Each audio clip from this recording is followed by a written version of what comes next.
In the year 3026, a princess was born in the royal castle of the kingdom of Estonia. But don't be fooled by her appearance. This little TKK was actually Chloe, a 16-year-old high school student. A moment ago, she'd been in an accident while trying to save a kitten. When she woke up, she was a newborn baby. Right now, a maid was carrying the infant to an audience with the king. Seeing the emperor's trembling hands and cold attitude, Chloe knew this was a bad sign. Just then, the emperor opened his mouth, his eyes filled with disgust. Another girl. The princess was bewildered. What's wrong with being a girl? Are girls no good? Behind the king stood countless ministers, all of whom would decide this little princess's fate. Dr. Bowen spoke up. The royal family has had 3 princesses in a row. I fear this is an omen of misfortune. Even the royal advisor petitioned the king, saying that for the sake of the country's destiny, this princess could not be kept. With the royal family of Estonia producing princess after princess, the ministers all feared it would affect a nation's fortune. As for the little princess, her face was filled with confusion as she listened to the toxic ramblings of these adults. Finally, that emperor of a father made his decision. He wanted his newborn daughter drowned. The maid held the princess, and though she was reluctant, she had to carry out the order. The little princess still couldn't believe her rotten luck to be reincarnated as a princess only to be murdered by her own father. The princess looked at the basin of water before her and began to tremble with fear. She started thrashing and wailing in her baby voice, cursing the emperor for being a rotten scumbag who'd kill his own daughter.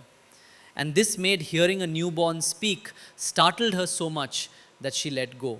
And the princess plopped right into the bucket.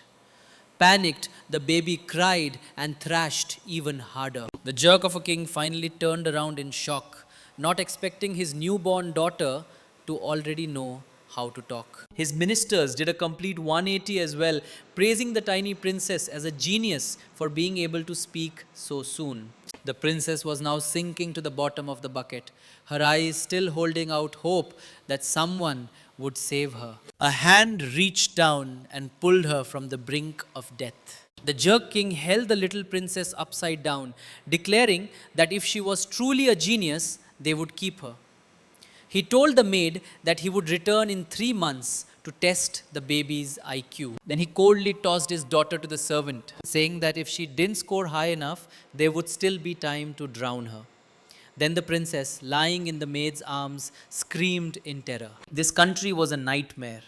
That scowling, insufferable man was still so prejudiced against women. Seeing his daughter cry, he just thought women were a nuisance who did nothing but weep. She wondered if this royal pain in the ass even had a mother, or if he thought he was born from a rock. Meanwhile, in a lavish corner of the palace, Queen Livia, a ripe 23 years old, looked at her newborn daughter with tears in her eyes. The princess knew that her mother was so exhausted from childbirth she couldn't even stand.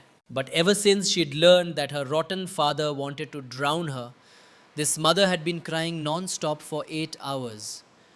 It was so much crying that the princess was getting annoyed she couldn't sleep. The queen came to her daughter's side and began her lament again. My poor daughter. The little princess turned her back to her mother, silently retorting, No, I am not the pitiful one.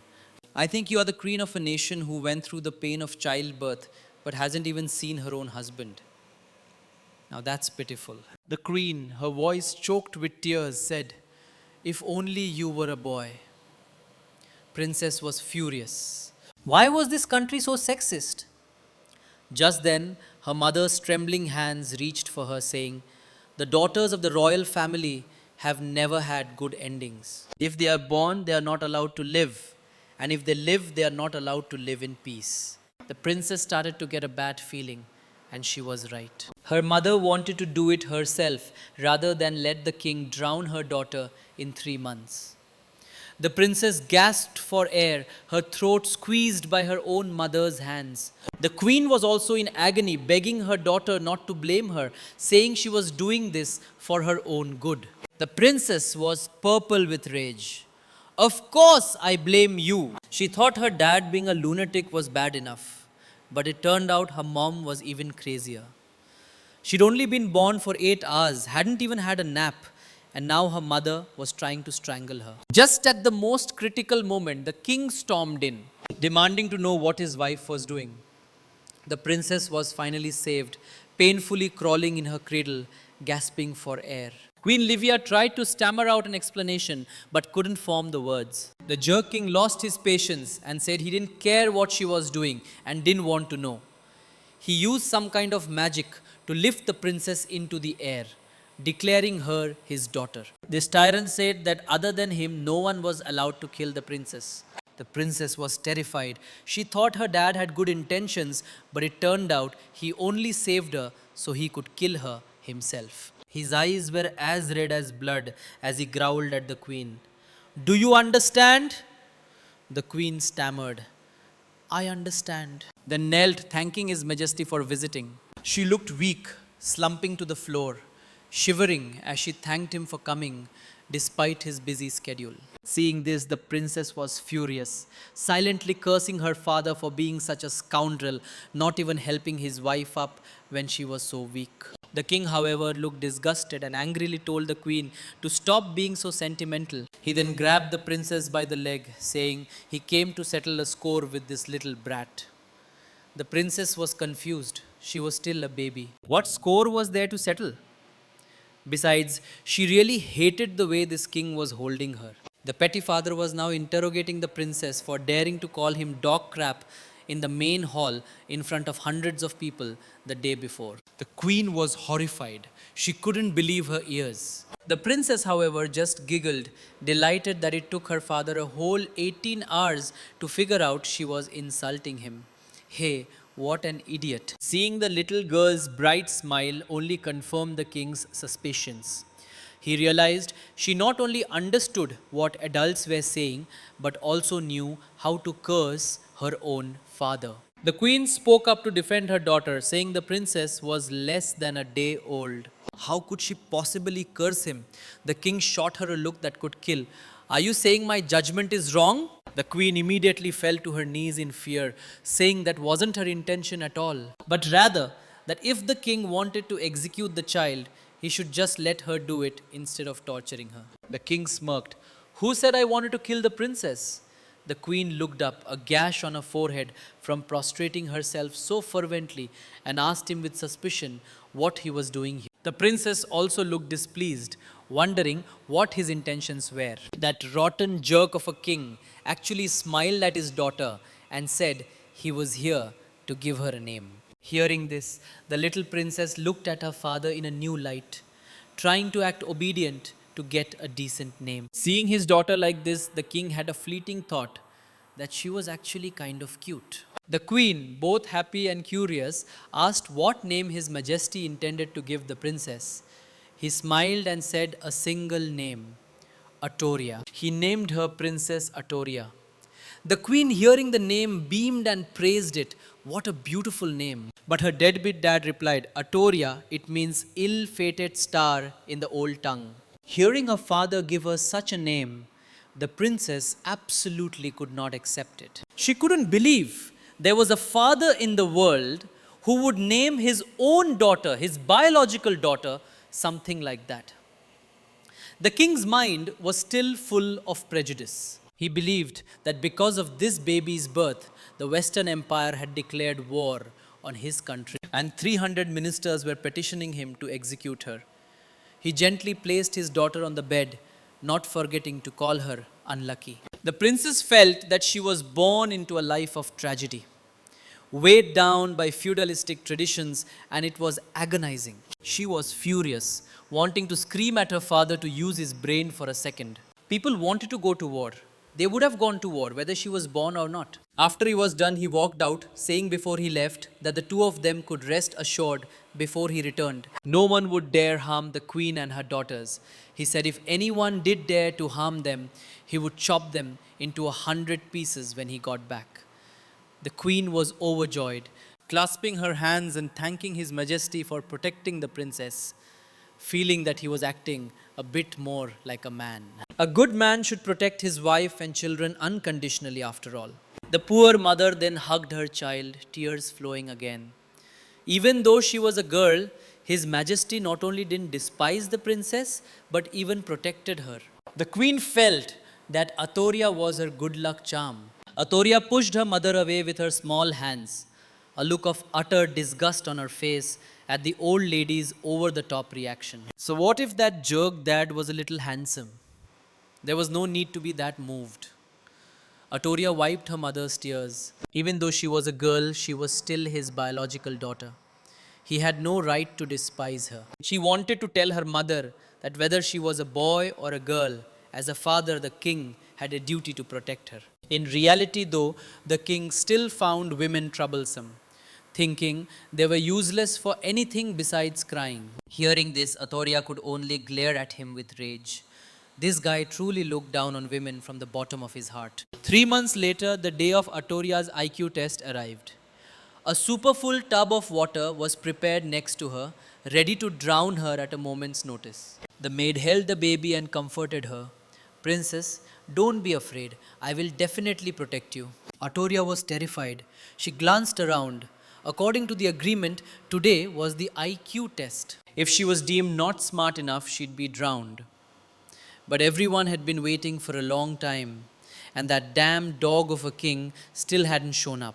The crowd below began to whisper amongst themselves. The king had been at war with the Western Empire for 3 months and still hadn't returned, and they heard he had been injured.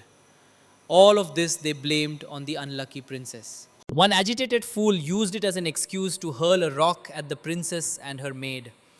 His action was the spark that ignited the crowd. They all started screaming for the little princess's death. Furthermore, in this sick and backward country, there was a tradition. When faced with an angry mob, a princess could either voluntarily or by force atone with her life. Atoria started to cry in fear. Although she was worried about that jerk king, his injury only proved he was an amateur. What did that have to do with a newborn baby like her?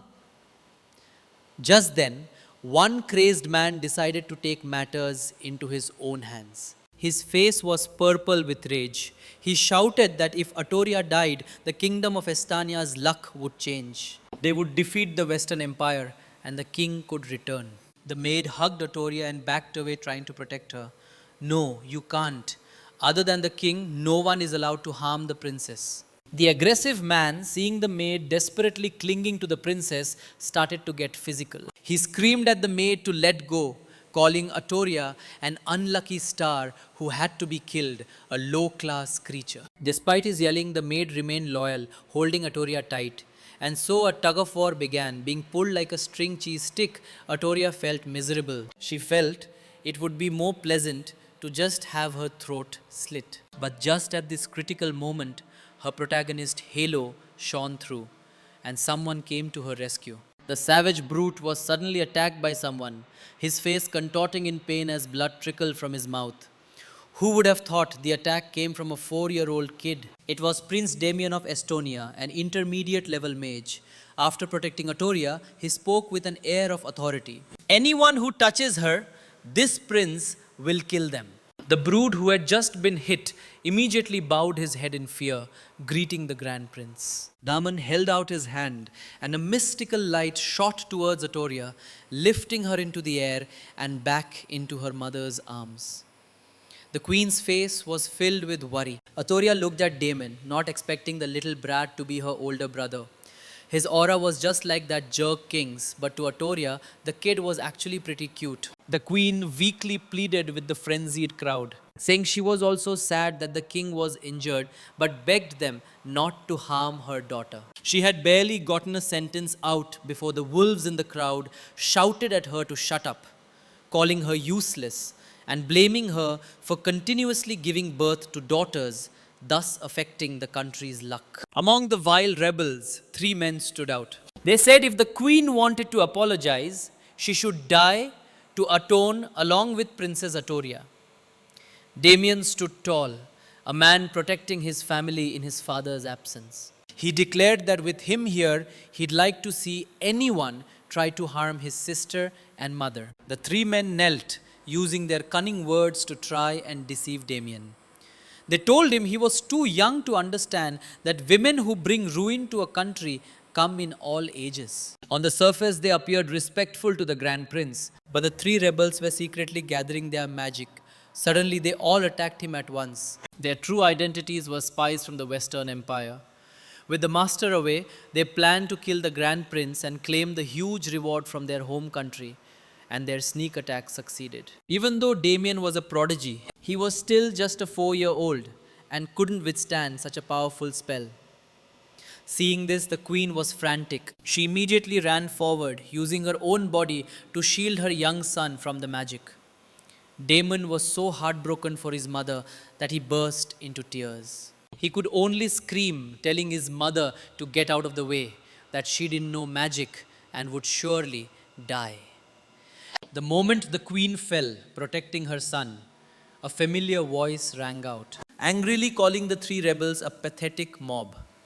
A green dragon appeared, formed from the pure magic of a king. The king of Estania had finally returned, which meant those traitorous spies were about to pay the price. The king lifted his wife, his voice deceptively sweet and affectionate. "You really are a fool, so weak, yet you still rush into danger." Hearing his father's intense words, Damon thought, this must be the legendary love bites he'd heard about. Atoria, on the other hand, was indignant, silently cursing the jerk king. His wife had been so brave, and he couldn't even offer a single compliment, showing that disgusting attitude instead. The queen, however, was overcome with emotion to see the king alive.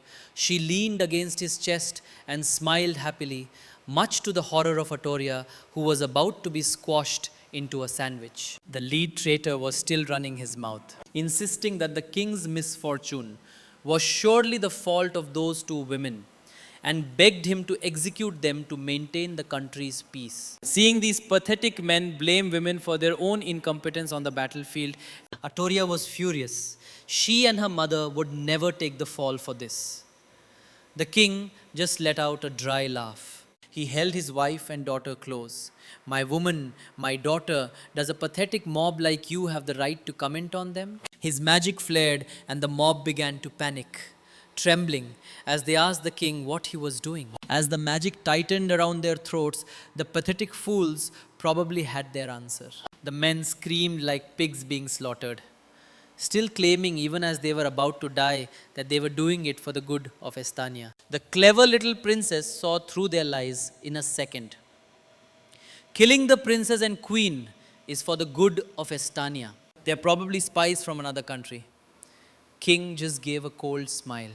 With a clench of his iron fist, the mob was squeezed tighter until a slimy green liquid oozed out, staining the floor. Everyone was shocked to realize it was dark energy, a magic only possessed by those who walked an evil path. While everyone was still confused, the king confirmed their suspicions. On his expedition against the Western Empire, his army's plans were known to the enemy before they even mobilized. It was because of this pathetic mob that Astana suffered a major defeat. With heavy losses and the sacrifice of 300,000 brave soldiers in front of everyone present, the king walked towards his son and suddenly knelt. "Damien, your father has failed you." As soon as he finished speaking, a magical portal of light appeared. Two figures in full armor stepped out. They said it was time, and that Prince Damien was to come with them. The king immediately encouraged his son to go with them, telling him to learn their techniques well and not to disappoint him. Damien now understood. This was why his father had apologized. He was hurt but understood and could only obey his father even though he didn't want to. His small feet walked towards the portal, stepping into the great magical light. Before he left, he said a few brief words of farewell to his father, mother, and Atoria. Finally, Damien disappeared. Seeing her father smirk afterward, Atoria felt incredibly indignant, silently cursing him as a scoundrel. The country had suffered a major defeat. Over 300,000 men had died, and he had just sold his own son. Yet he wasn't sad at all and even looked happy. She began to think seriously, suspecting that maybe he had lost the battle on purpose. But for what reason? The king stood before the throne and reassured everyone. He said the prince's departure would buy them 10 years of peace. Hearing the number 10, the queen couldn't help but feel heartbroken for her poor son. Atoria just spat contemptuously. Based on his detestable face, she was sure he lost on purpose. There had to be some secret. Just then, that rotten hand reached for her. The king lifted his daughter by the scruff of her neck. It's time for the intelligence test. The queen, sitting nearby, felt incredibly anxious. The feelings of a mother who had just parted with her son and now had to witness a test that would determine her daughter's fate were truly agonizing. The court officials below began to whisper. It was the first time in years they had seen someone so young take an intelligence test. They didn't even know if Princess Atoria could understand the questions. The jerk king coldly told his daughter that the kingdom of Estania had enough princesses. If she wasn't a genius, she didn't need to live. Atoria was enraged, repeatedly cursing her wolf of a father in her slurred baby talk and kicking him in the face. After a struggle, she grew tired and flopped down. She thought this king was truly insane. If every parent demanded their child be a genius and killed them otherwise, wouldn't the human race go extinct? The king was furious too and tossed her onto a nearby cushion. I see you've started cursing your father again. It seems this little brat is confident. He then smiled and ordered the test to begin.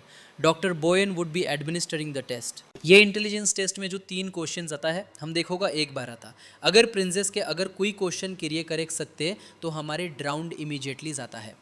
If the princess answers all 3 questions and is proven to be a genius of Astana, the king will treat her generously. He then smiled at Atoria, telling her that when the question was asked, she could just clap her hands to indicate the answer.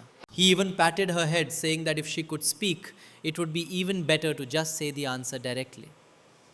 The doctor's hand glowed with magic. This was the first question. White doves immediately flew out. The doctor said, Princess, look, there are 7 birds in total. Suddenly, 4 of them die. As he spoke, 4 small bird carcasses fell in front of the princess. A vivid illustration. The question is, how many birds are left in the sky? The old royal advisor stroked his beard in disapproval. This was a 7th grade math problem. Even if the princess wasn't a prodigy, how could she answer something so difficult? Atoria was confused. Isn't this just 7 minus 4? What's so hard about that? She let out a little cry and held up 3 fingers. She thought, even if I can't speak clearly, they can see my hand gesture, right? Besides, is such a simple question really for 7th graders? Is the math level of people in this world really that bad? The queen's face bloomed like a flower, congratulating Atoria for answering correctly. Next up was question number 2. Dr. Bowen revealed it was a bit harder and told Atoria she could take her time to calculate it and write down the answer when she was ready. Up on the throne, the jerk king had warned Bowen to make the questions harder. If he gave another simple one, Bowen would be the one to die. Bowen had to sigh and decided to give a problem that no more than 10 people in the entire country could solve. If the princess could do it, she would be incredible. But deep down, the doctor felt His Majesty was just making things difficult for his own daughter. A child this young, even a genius, couldn't possibly solve this question. That rotten king still demanded the doctor give a very difficult question, preferably one no one had ever solved before. The royal advisor had to speak up for the princess, asking the king if he really intended to drown the princess right in front of the queen. He just smiled and said he knew what he was doing, then urged the doctor to ask the question. After a few seconds of scribbling, the high schooler and princess, a body, proudly showed off her answer. A question like this, Atoria thought, was only 3rd grade level. How could only 10 people in the country solve it? Was it possible that only magic was advanced here and everything else was behind? Dr. Bowen held up the answer, his eyes nearly popping out of their sockets in astonishment. The question was, on a math test, the class average was 91.2. There were 21 girls with an average score of 92 and the boys' average was 90.5. How many boys were in the class? Atoria's answer was 24, completely correct. The royal advisor couldn't contain his excitement and hugged Atoria. He congratulated the king and queen, affirming that Princess Atoria was an outstanding genius, solving such a difficult math problem at only 3 months old. What was more surprising was that the princess could not only speak and write, but also read and understand. The royal advisor excitedly declared Atoria a once in millennium genius. He happily lifted her and spun her around. The king also nodded in agreement that the problem wasn't easy, and Atoria solving it was not bad, but he was still not satisfied. Contemptuously asking Dr. Bowen, "Is that all you've got?" He used magic to take a story from the royal advisor's hands. This final question the jerk of a king wanted to ask himself. He reached out and used his magic to pull something from Dr. Bowen's pocket. A capsule shaped object flew out, causing the doctor to watch it with a pained expression. The king said he remembered there were quite a few treasures in this special pouch of his. He opened the capsule and countless objects flew out, all from the Middle Ages. The princess watched with wide eyes, completely thrilled. This magic was so cool. The king chose something that looked like a wooden box from among the objects, covered in all sorts of charms. He said it was a piece of music from 1000 years ago, but had been severely damaged. He told Atoria that if she could restore it, he would spare her life. Dr. Bowen was shocked. He bluntly told the king this was going too far. This was an artifact from a great being from before the blue planet was destroyed. Even if the princess was a prodigy, she couldn't possibly restore such an ancient piece of music. Atoria was just as shocked. The blue planet she just heard, could it be Earth? Atoria tried to console herself. Maybe it was just a coincidence. Just then the music began to play. She had to admit the things in this magical world were truly amazing. This jerk king hadn't done anything, just flicked his finger and she could hear the music. However, Atoria was truly at a loss. She had always been terrible at music, failing her exams. She was completely tone deaf. As she was despairing, a familiar tune reached her ears. Wasn't this Twinkle, Twinkle, Little Star? The damn king then tossed Atoria away and ordered Bowen to give her a pen. Bowen, seeing the princess about to fall, was terrified and reached out to catch her, holding her in his arms.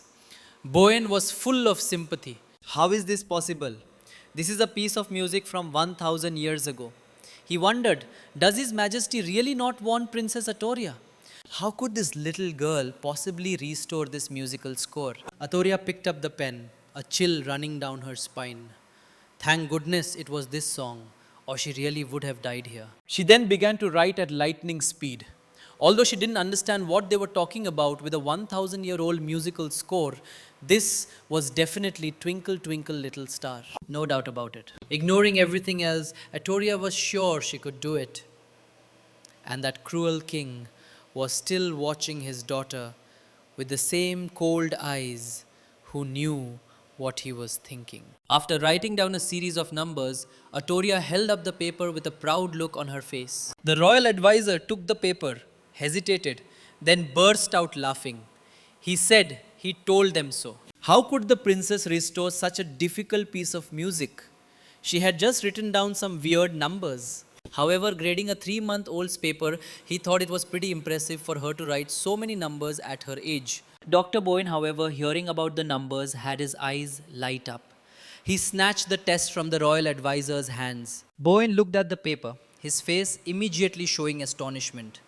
The princess had actually managed to restore it. He then smiled happily, once again affirming before the king that Atoria was a genius. The royal advisor immediately objected, seeing only a random string of numbers. Bowen looked at him with disdain. He explained that numbers were one way to write music, and even mocked the royal advisor for being uncultured. He waved his hand using magic to play the music from Atoria's numbers, proving to the royal advisor what art was. The childhood melody rang out. Twinkle, twinkle, little star, how I wonder what you are. The entire palace listened in awe, marveling at how beautiful the complete song was.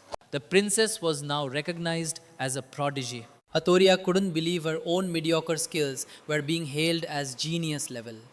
She thought these people were just too ignorant.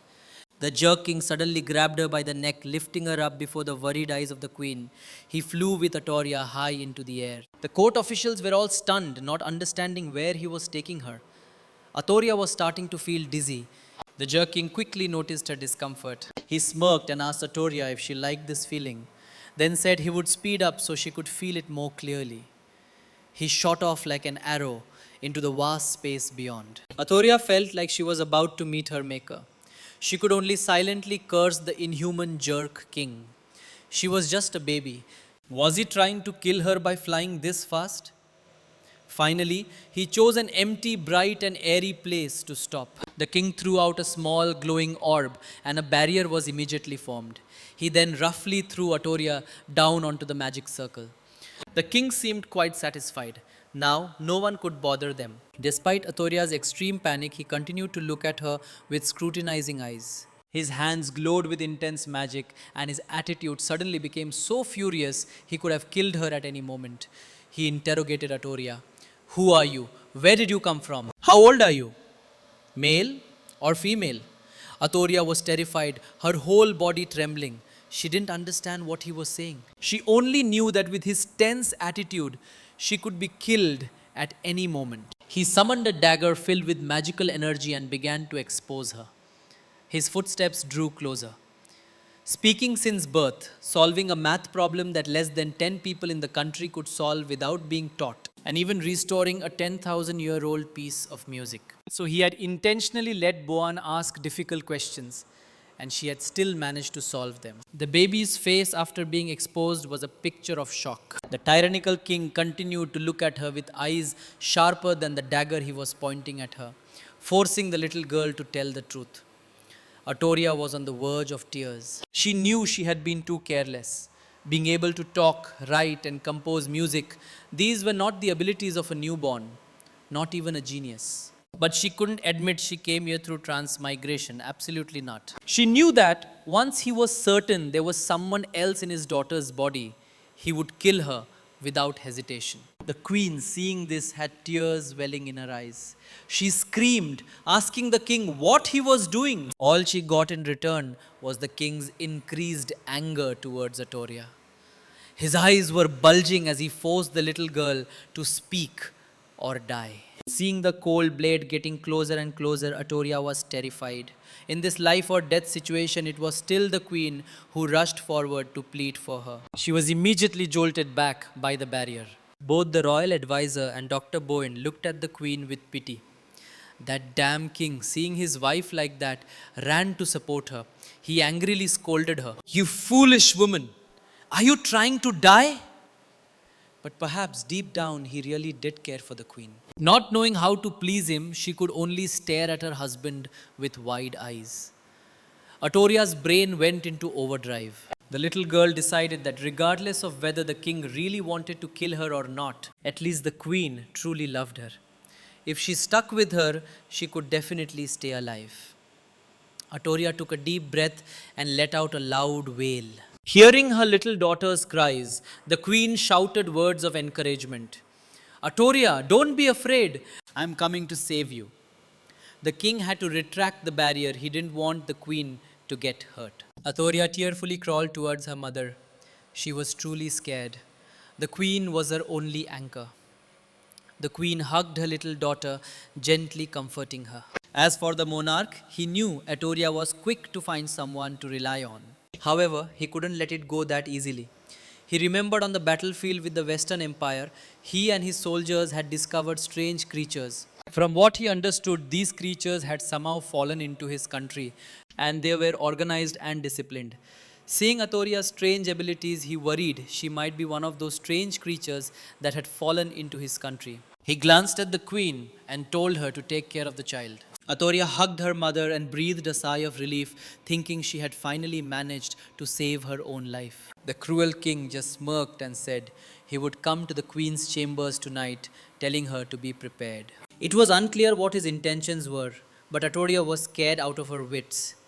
Is he coming to kill me tonight? The queen must have had the same worry, her face clouding over, but she could only obey. After returning, Atoria obediently acted like a newborn baby, lying in a cradle with a pacifier in her mouth, while the kind maid chatted with her.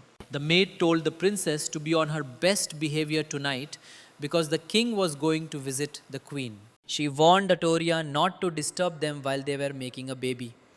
Hearing those words, Atoria's jaw dropped. The maid saw her expression and affectionately patted the little princess's head, then whispered to Atoria that if things went well tonight, she might have a little brother or sister. Atoria sat up, her eyes wide. She looked over to the large bed where the queen was sitting, grooming herself. If Atoria remembered correctly, this mother of hers had married that jerk king at 18. And now at 23, she had already given birth to 2 princes and 3 princesses for the royal family. Atoria's face showed a flicker of worry. Having so many kids, is that really okay? Just then the chamber door was kicked open by a small, rude foot. A little brat's voice called out, 3-month-old Atoria, get out here and face me. The maid was startled and asked why the second prince was here. But the ill-mannered brat charged towards Atoria. He was already gathering magic in his hands. He wanted revenge for his older brother. This little kid blamed Atoria for his big brother being sent away. Atoria was confused. The big brother he's talking about. Wait, do I know him? But the vicious little kid had already decided to attack. Atoria panicked and could only cry out in fear. Hearing the commotion, the queen rushed out to check on her daughter. The cradle had been knocked to the floor. A small trembling hand reached out. Atoria coughed, crawling out. A stream of red blood trickled down her forehead. Atoria, if she had really been hit, she'd be dead or crippled. The queen picked up her daughter, holding her close in sorrow, her tears streaming down. The little girl began to wail. That had scared her to death. The second prince was shocked to see blood. He probably hadn't expected the consequences to be so severe. A guilty look was clear on his face. The second prince tremblingly explained to his mother that he didn't mean it and even asked if Atoria was okay. The little girl just shrieked, wanting to use her actions to make the little bully stay away from her. The second prince froze, not expecting Atoria to be so scared of him. The door opened and another person entered, a cold voice asking what had happened. Atoria looked in that direction with a wronged expression. Her cruel father just stood there with his arms crossed, his voice cold. Are you hurt? Hearing him ask that, Atoria hesitantly touched her forehead. Seeing her hand covered in blood, she panicked, not realizing she was actually injured. The king, seeing that she seemed to understand his words again, looked at Atoria and ordered her to explain what happened. Atoria saw the intense stare and mysterious smile of the jerk king and was convinced he still wanted to kill her. I have to think of something. Prince No thought his father was asking him and stepped forward to tearfully explain. The queen, not wanting Null to be punished, stepped forward to take all the blame, but he growled at them to shut up. He suddenly grabbed Atoria by the leg. Atoria was left dangling upside down in the air, stunned as blood from her forehead dripped onto the floor. The cruel king told Atoria she knew how to talk and repeatedly forced her to say what happened. Atoria knew he was still testing her, so she started crying loudly. It was better to play dumb, to pretend the blow to her head had damaged her brain and she was no longer a prodigy. Seeing the baby cry so fiercely, the king felt a bit hesitant. He then reluctantly held her, sighing and letting it go. She was crying like this, he couldn't get anything out of her anyway. He'd deal with it later. Atoria was secretly pleased. From now on, she would be a weak, ordinary little girl. That way he couldn't do anything to her. The tyrant then asked her, "Does it hurt a lot?" He then poked the wound on Atoria's forehead. She clutched her wound and cried, feeling like this madman really wanted to hurt her to death. After confirming she was really in pain, he finally believed her. He looked at Atoria and smiled. "अगर मेरा Atoria सोबदिनगी बताया तो ये तुम्हारे फातू आपको किसी भी तरह करके जाते हैं." Atoria was horrified and pushed him away. She didn't want to sleep with this guy at all. She was afraid that sleeping with someone so cruel she would be killed. The second prince, hearing that his father wanted to sleep with Atoria, felt a pang of jealousy. The little boy was sad that he had never gotten to sleep next to his father. Seeing Atoria pushing their father away, Null became furious. What's with your attitude, Atoria? Father wants to sleep with you and you don't want to. He's never slept with me, not even once. After saying that, Noel looked puzzled and asked his father, could it be that Atoria at her age can understand what we are saying? Atoria immediately froze, her face blank. Now she remembered she wasn't a prodigy anymore, just a normal baby. She shouldn't be able to understand what the second prince was saying. She forced a strained smile, convinced that this was how a normal child would react upon seeing their father. Atoria held out her small hands, smiling and asking for a hug.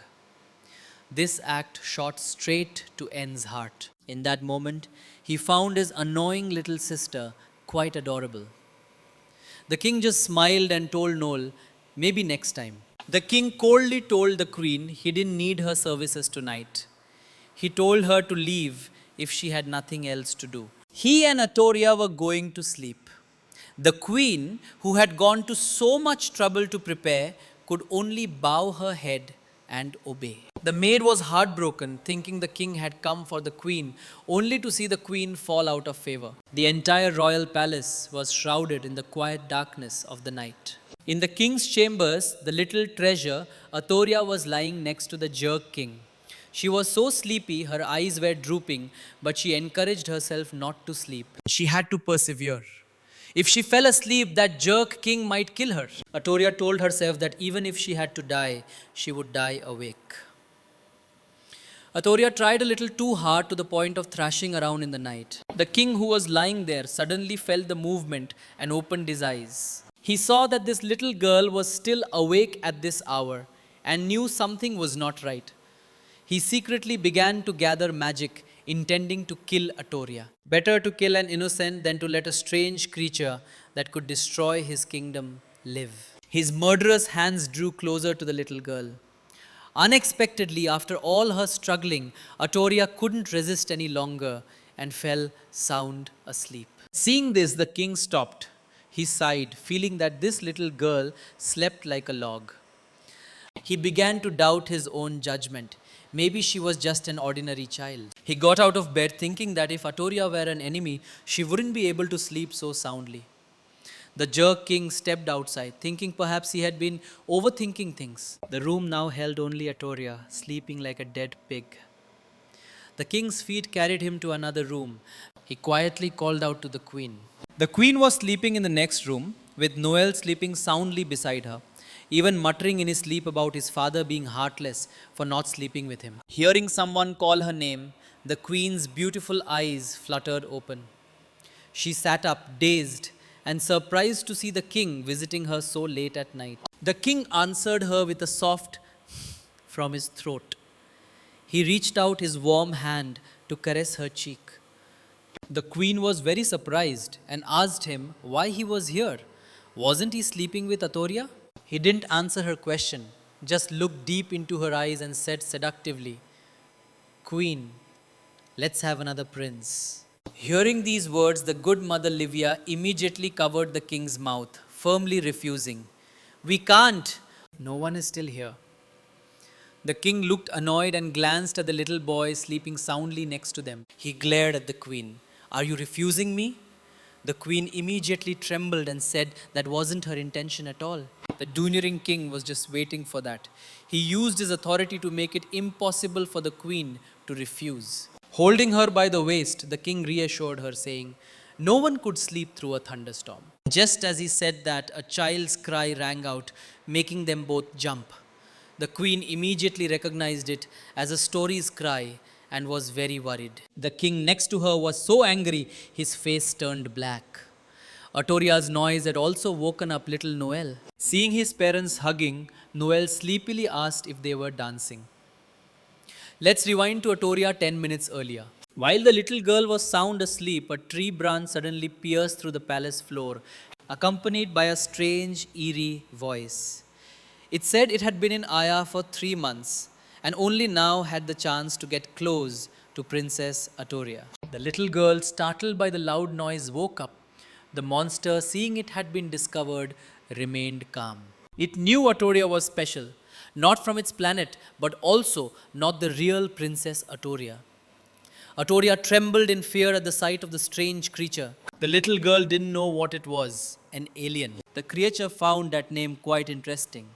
But if Atoria called them aliens, then the humans on this planet were no different. The creature explained that 1000 years ago, humans fled the blue planet and came here to seize this planet. Atoria, hearing this, sternly refused to listen, feeling the story was going too far and she didn't want to hear about things that didn't concern her. But still, Atoria had no idea what was happening. Why was she suddenly encountering aliens? Good grief. The strange creature continued its monologue. It laughed and said it was very interested in Atoria's body. It turned out this creature had tried to possess human bodies before, but the native humans were too strong and they couldn't take over their bodies. The strange creature said no one was as perfect as Atoria who could possess a human body. The only problem was that she was too stupid, acting too differently from a normal baby. Otherwise, no one would have found out that the real Princess Atoria had disappeared. Being called stupid, Doria felt very resentful. After its presentation, the strange creature began to act. Its body transformed, sending out thorny tendrils like tree branches towards Atoria, wanting to seize her body. The thorny tendrils forced Atoria to retreat in fear. Her whole body was quickly entangled. Atoria felt the vines piercing her body, which was extremely painful. The strange creature offered words of comfort. The process will be a bit painful, but don't worry, you will be dead soon. Just as it was about to succeed, a voice called out, Atoria! Accompanied by hurried footsteps. The monster knew someone was coming. It hadn't expected Atoria to have already called for help. In the end, it's humans who are cruel and despicable. The thorny vines retracted, leaving countless wounds on Atoria's body. Although it was reluctant to have its plan ruined just as it was about to succeed, the strange creature couldn't let too many people discover it. So it quickly retreated, its body disintegrated into a pile of green slime. Only its eyes still glaring at Atoria with hatred, vowing to remember this grudge. Finally, it plunged back into the ground and disappeared. A second later, the queen rushed in with a panicked look on her face, calling for Atoria. Seeing her mother, she trembled all over. At that moment, a series of beep beep sounds rang out. The king frowned and quickly warned everyone to be careful, simultaneously casting a defensive spell over the queen. They then discovered a bomb right in front of them with only a second left before it exploded. Looking at the rapidly shortening fuse, Atoria felt she was done for. Indeed, boom! A huge explosion occurred. The queen's heart ached, her face streaked with tears. Only the king remained calm, telling everyone not to worry because he had put up a barrier. The little brat would be fine. When the smoke cleared, the image of a heavily injured Atoria appeared, coughing in a shattered, dilapidated barrier. She cursed silently in her heart. Damn it! It seems that Jerk King still suspects me. She clearly saw that the king had used a perfect, undamaged barrier for them. While she got this piece of junk, Atoria felt that if she didn't have such strong plot armor, she would have been blown to bits. Overwhelmed with indignation, she screamed in anger. But then she saw the king's sharp gaze. Atoria felt he was testing her again. She wondered how she should react now. Atoria felt extremely tense, thinking that a child who had been saved by their parents in a dangerous situation would probably be smiling happily. Atoria, seeing his sister's innocent smile, Nell was startled. He shouted, asking his mother if Atoria had been blown silly by the explosion. How could she still be grinning after such a big scare? He grabbed Atoria's leg just like his father always did. Noel said he heard Atoria had passed the hardest IQ test in history, which should mean this little brat was very smart. But he never expected her to be so foolish.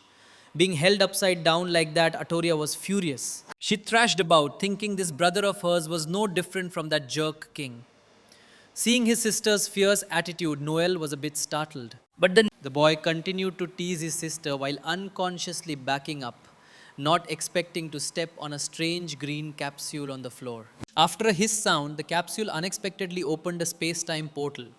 Noel slipped and fell backward. Both Noel and Atoria were being sucked into the portal. The queen, seeing this, screamed, "My children, come back!" because it was extremely dangerous inside. Only the king remained calm and puzzled. He didn't understand why a space time portal was here. Then he panicked and told Null to grab his hand. Null, though terrified, held his sister protectively. He shouted. The king comforted his son not to be afraid, then jumped in after them to save the two children. The space time portal then closed, leaving the queen alone in the room, kneeling on the ground with a dazed look and the fear of losing her children. Meanwhile, in the royal garden, the little green creature, having fled in a hurry, now realized it had lost its space time capsule. It cursed furiously, blaming the despicable humans and Atoria, certain she had stolen its space time capsule. Without the space time capsule, the strange creature's body began to disintegrate into a pile of slime beyond its control. Without that portal, it couldn't return to its home planet to replenish its energy. Just like that, the strange creature turned into a strange plump green sprout in the royal garden. Although it had become a sprout, the creature could still hear and see everything around it. At that moment, it sensed a group of people approaching. It was the third princess, 2-year-old Princess Dahlia, leading her younger sister, the 1-year-old fourth princess, Princess Luna, to visit their mother after hearing a loud explosion. Princess Luna's eyes spotted the fat green sprout on the path. The mischievous little girl ordered her two maids to step on it. But the kind-hearted Dahlia stopped her sister, saying they shouldn't do that because it was also a living being. Luna looked up with her big round eyes and asked her sister, "If we can't step on it, can we eat it?" Dahlia felt her sister was a lost cause and sternly told her no. She then reached down and pulled the fat sprout up by its roots. Dahlia smiled and told the strange creature, now in the form of an ugly little plant, that she would take care of it. Back to the three royals and the space-time capsule. Noel and Atoria seemed to have fallen into an infinite space. Atoria now felt that this bratty boy, who seemed so fierce, was actually very warm. She was surprised that even though he was scared to death, he was still holding her so tightly. Atoria thought she should probably be gentler with him in the future. As for Noel, he couldn't hold back his fear and started crying. The little boy sobbed that he was only 3 years old and didn't want to die. With the confidence of a high school girl who had just been reincarnated, Atoria smirked. In the end, Null was just a 3-year-old kid. Based on her years of reading novels, Atoria concluded that when the main character falls off a cliff into the sea or into a time-space vortex, they definitely won't die but will come out much better, maybe even with superpowers. Thinking about the exciting things that were about to happen according to this trope, Atoria smiled. She felt that in consideration of Null protecting her, she would let the little brat bask in a bit of her main character, Halo. But it seemed things didn't go as smoothly as Atoria thought. A beep sound rang out with an announcement. Warning, intruder detected. Activating defense system. Below them were countless sharp swords pointing upwards, just waiting for the two children to fall and be skewered. Noel was terrified and held Atoria tightly. The two children continued to fall, and just as the sword tips were about to pierce Noel's skin, the king appeared. He called out, "No!" and used his magic to create a barrier to protect the two children. Seeing his father, Noel was moved to tears. He no longer had the presence of mind to hold his little sister. Noel let go and ran towards his father. Atoria, without her brother holding her, fell directly down. Below were thousands of waiting blades. Atoria was indignant and furious that breath was too much. A blade slashed across her shoulder and red blood flowed out. A second later, a beep sound was heard along with an announcement to deactivate the defense system. The blades disappeared, leaving Atoria stunned. She thought, could this be because of my main character, Halo? Just then, her heartless father grabbed her by the scruff of her neck. He looked at Atoria suspiciously, feeling that the reason the system shut down might be because of her. The space-time portal had brought them to another planet. Atoria looked around and felt this place was beautiful. But she was also stunned to wonder why there were so many space-time portals here. The moment Noel landed, he grabbed his sister's head roughly and worriedly asked, if she was okay. Doria couldn't believe this scoundrel still had the nerve to ask her that. The little girl was furious and slapped Noel hard across the face. After being slapped, Noel finally breathed a sigh of relief. He felt that as long as Atoria was okay, everything was fine. Now, Noel noticed the difference in the surrounding scenery. He asked his father, "Where are we?" The king said he didn't know for sure, but if he guessed correctly, this was probably another planet. However, this planet is very strange. On our red star, space-time portals are extremely rare. The entire kingdom of Estonia only has 3. But here there are space-time portals everywhere, and in front of each portal there's a trap. It's really strange. Hearing about another planet, N was startled. The 3-year-old then asked innocently, "What kind of planet is a planet?" Which made Atoria faint. Atoria felt this guy was a real idiot. A planet isn't a type of vegetable you can eat. The king was focused on the tree in front of him and casually replied to his son that he could have a teacher explain what a planet was when they got back. Right now, he had to assess the situation. The king activated his magic, raising his hand to his eyes. When he opened them again, he could clearly see strange threads extending from the tree. He wondered if these threads were life energy. Could it be that the creatures on this planet survived thanks to this tree? The king cautiously approached the tree. He could feel a powerful energy emanating from it. No wonder it could sustain an entire planet. He just didn't know if this energy could be brought back for humans to use. Just then, a familiar beep sound cut off his thoughts. Noel dazedly asked Atoria if she heard anything. Atoria replied in her mind that she heard it very clearly.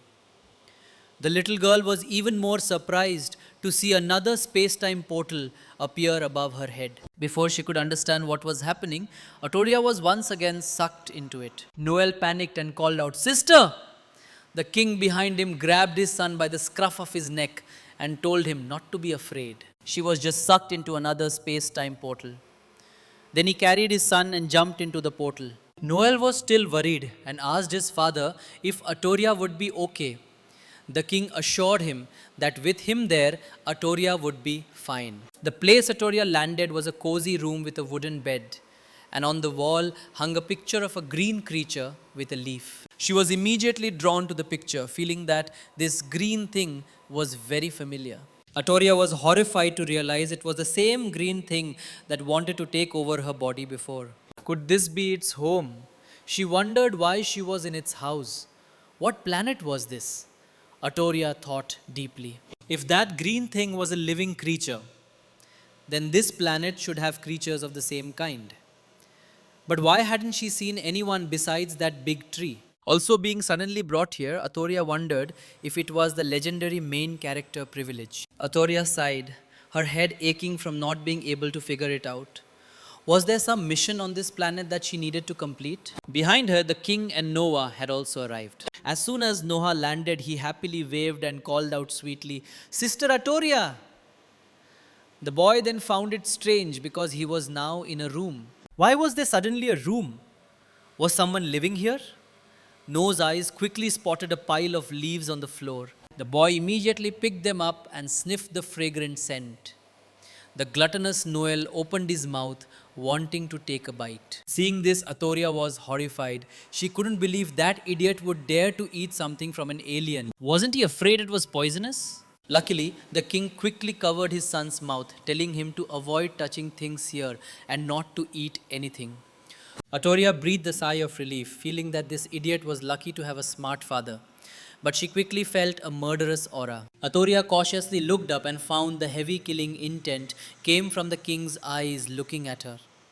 He had clearly seen all of Atoria's over-the-top expressions. After glaring at Atoria, the king returned to his analysis. He felt that these things resembled the strange creatures he had seen on the battlefield before. Could this be their planet? 1,000 years ago, because the blue planet was no longer habitable, humans migrated from the blue planet to the red star. Now the red star was showing strange phenomena and would probably only last a few more thousand years. It seemed humans would have to move again. If this planet was suitable for living, he thought about this and then turned around, telling his 2 children to stay in this safe place while he went out to check. Hearing his father say that, Noel asked, "Is father going out?" The king nodded, telling him to stay here and take care of his sister. He gave Noah a capsule, telling him to get food from it if they were hungry. Noel took the capsule and thanked his father. Boy was surprised to see so many things inside: food, drinks, clothes of all sizes. Noel wondered why his father had brought so many things. This was enough for 3 people to live here for 3 years. Atoria, looking at the pile of things, was also surprised. That jerking looked so cold, but he was actually quite thoughtful. But it turned out these things were prepared by the queen. The king patted his son's head, telling him he had everything he wanted to eat and wear. The king had unknowingly kept these things for 5 years. If you remembered correctly, the queen was only 18 at the time. 5 years ago, an 18-year-old Livia, beautifully dressed, told her Calin that she was ready. She threw herself into his arms, saying they could leave. Looking at the pile of things Livia had packed, the king was speechless and asked her why she had brought so much when they were only going out for a day. Livia stood on her toes and kissed the king's cheek, saying she knew they were only going on a one-day honeymoon. But her little head kept worrying about what if something happened? What if they ended up on a deserted island?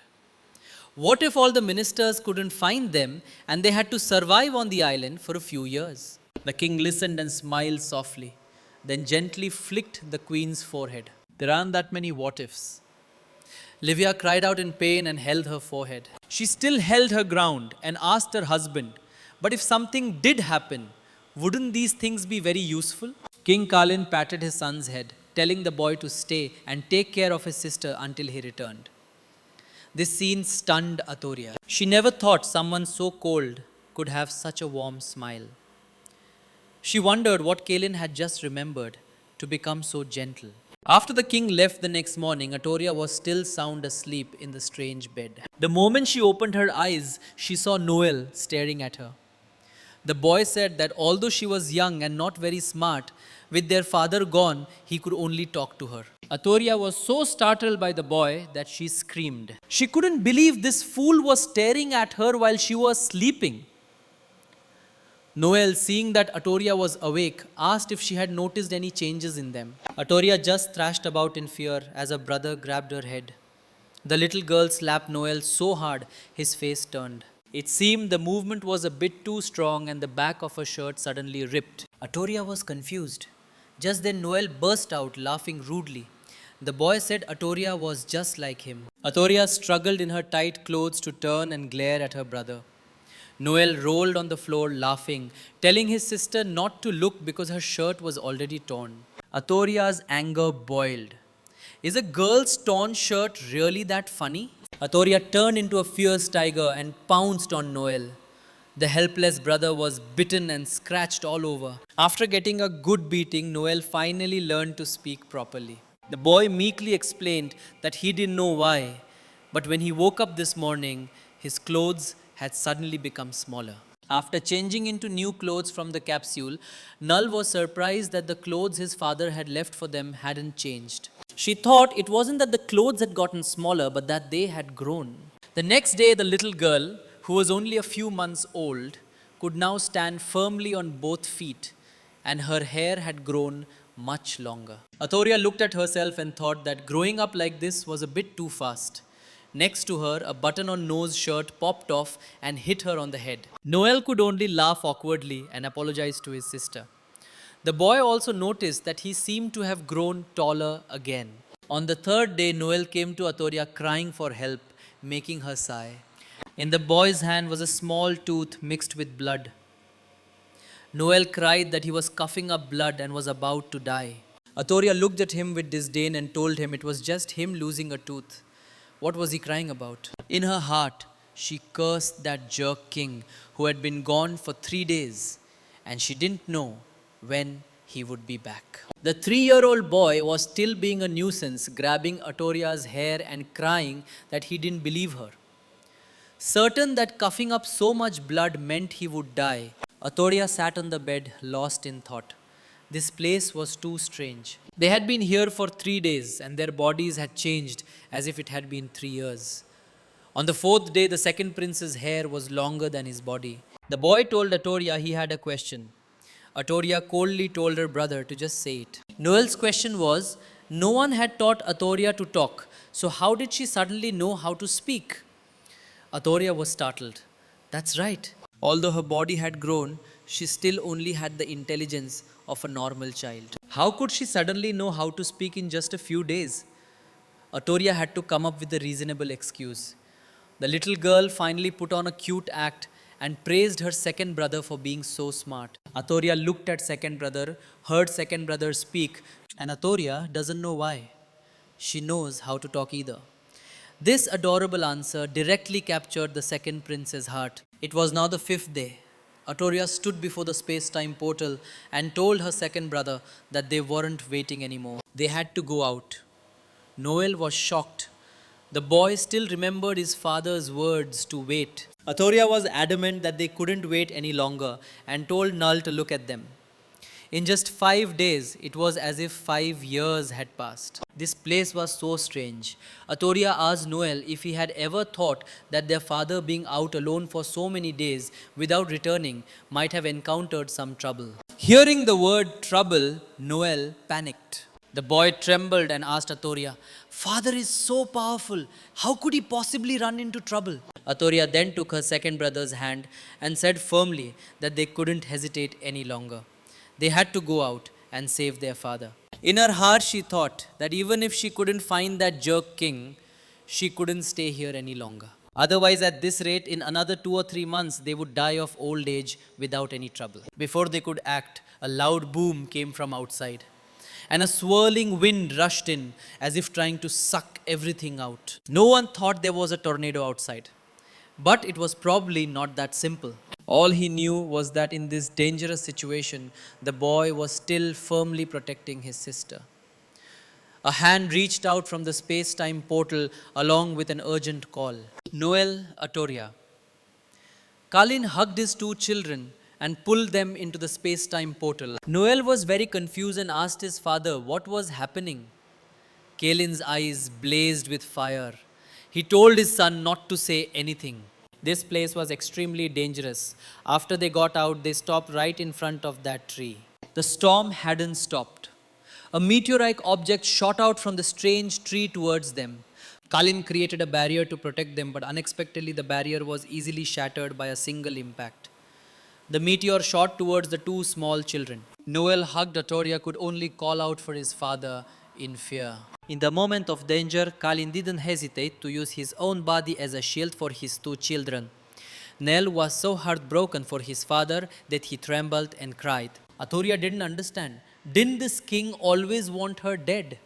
Why was he protecting her like this? Did he want to die? After taking that hit, Calin was injured to the point of coughing up blood and stumbling. Seeing the red blood fall, Null became even more panicked and confused. The king wiped the blood away, trying to act like he was fine for his children's sake. He said he was okay and that they would stay here for a while. They could leave when it got dark. Looking at the wound on the king's back, Atoria cautiously asked her father about it and even offered to apply medicine for him if he had any. The king, with the same attitude, replied that he was fine. It was only then that he noticed how much the 2 children had grown in just 5 days. This only raised more questions in Calin's mind. What was with this planet? Only the 3-year-old Noel remained naive. The boy told his father it seemed the 2 children's long hair had gotten tangled in the strong wind. Nell whimpered in pain, repeatedly telling Atoria not to move. Atoria was in just as much pain, feeling like her scalp was about to be ripped off. As evening approached, the space became noticeably calmer. The only solution for the 2 children's long, tangled hair was a few sharp cuts from a pair of scissors. No's face after being trimmed showed clear excitement while Atoria's heart was dead. Touching her dog-chewed haircut, Atoria felt there was nothing left to live for in this world. No's eyes lit up, asking his father if he looked cool and if their mother would like his new hairstyle. The king replied to his beloved son with a firm gaze and a determined murr. Then he became thoughtful again. He was thinking about his foolish little woman. knowing that she had probably cried so much these past few days that her face was distorted. Story was still crying over her hair. The little girl asked her father when they could leave. The king replied that they would have 30 seconds to leave when darkness completely covered this place. The king was still regretful that in 5 days he had only managed to gather a small amount of energy. As it got darker, and when the darkness had completely enveloped the space with a color as black as ink, the children became more and more anxious to leave. Atoria also noticed something coming out of the great tree. Small shadows with cute faces, like little spirits, flew all around the big tree. Their mystical light made Noel and Atoria exclaim in admiration. The little girl pointed to a small spirit and naively told her father to look. They even had eyes. How cute. But Calin's eyes were filled with tension when he saw them. He worriedly told his children to be careful. Just as he finished speaking, the spirit nuzzled against Atoria's chubby cheek as if to be friendly. Holding 2 small orbs, Atoria asked her father what he had said to be careful about. Calin froze and replied, "Nothing." He thoughtfully wondered why they were so friendly with Atoria. He remembered 3 days ago when he saw those orbs coming out of the great tree. He was thinking of a way to get the energy orbs out of the tree, and unexpectedly, they came out on their own. Calin thought it was a good opportunity and reached out to grab an orb. These small bubbles contained a huge amount of energy. If he could collect them and bring them back for research, humans might have a major breakthrough. But when Calin touched the bubble, it immediately exploded and his hand started bleeding profusely. He never expected this cute, harmless looking thing to be so powerful. If Atoria or Noel had touched it, their arms would have been done for. Back to the present, Calin strengthened the barrier and told his young son to stay inside and not move. He stepped outside and saw Atoria absorbing those energy bubbles. Atoria kept absorbing them. The little girl excitedly called for her father to come over. Atoria found these bubbles very magical. After they entered her body, she felt great, full of energy. The little girl casually punched a nearby rock, and unexpectedly, the large rock immediately shattered into 100 pieces. Seeing this, Na's face turned pale while Atoria was surprised by her own power. She thought it must be her main character Halo that had given her superpowers. Noel, on the other hand, was terrified. The boy told himself not to provoke his sister in the future, or her punch would send him on a one-way trip to visit the worms. Calin smiled. He found this very interesting because those energy balls were clearly meant to replenish the energy of the creatures on this planet. Humans would explode upon contact. Even he was injured, yet the little girl could absorb them. The king became even more determined to investigate this little girl more thoroughly. Just then, a strange cold wind blew past. Calin knew it was time. He quickly grabbed Noel and Atoria. The moment the 3 of them left, a massive explosion occurred in the area of the great tree. The 2 children screamed in fear. The danger wasn't over. Thorny tendrils shot up from the ground. They wrapped around Atoria's hand, pulling the little girl towards them. Atoria panicked and could only call for her father. But Calin only responded to her plea with a cold look before turning his back on her. Even Noel could only watch his sister helplessly. Atoria's eyes were filled with despair and hurt.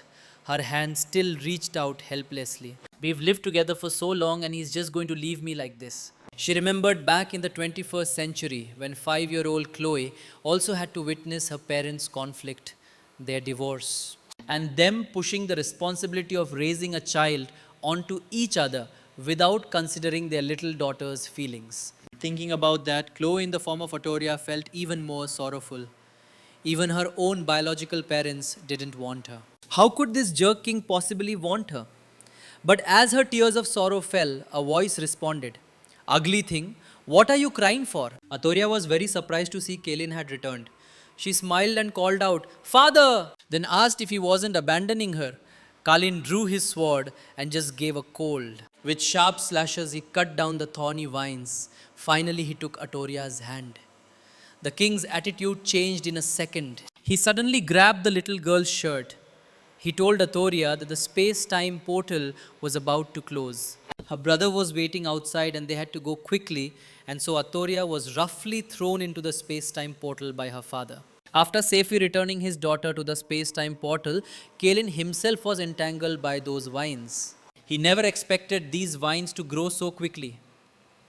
Atoria, with tears in her eyes, could only turn back and call for her father with a weak voice. The king, while struggling, sternly told his daughter to go and leave him. The moment the king's entire body was swallowed by the ferocious vines, Atoria still wondered, did he sacrifice himself for me? Looking back at the space time portal, Null was holding out his hands, telling her to come quickly. Meanwhile, back in the royal palace of Estonia, the palace was a mess of documents accompanied by a lamenting voice asking why little Calin still hadn't returned. Being a temporary king was really tough. A man with a half demonic appearance sat slumped in a chair. He was bored of reading piles of trashy documents and had no time to admire pretty girls anymore. This man was temporarily helping Calin manage the country's affairs. While he was complaining, he suddenly saw a capsule moving towards him. He happily realized it was a space-time portal. 5 years had finally decided to come back. He tossed the capsule into a spacious area. Atoria immediately tumbled out, thankfully caught by the man. This demonic man began to exude his charm, asking, "Such a beautiful little girl.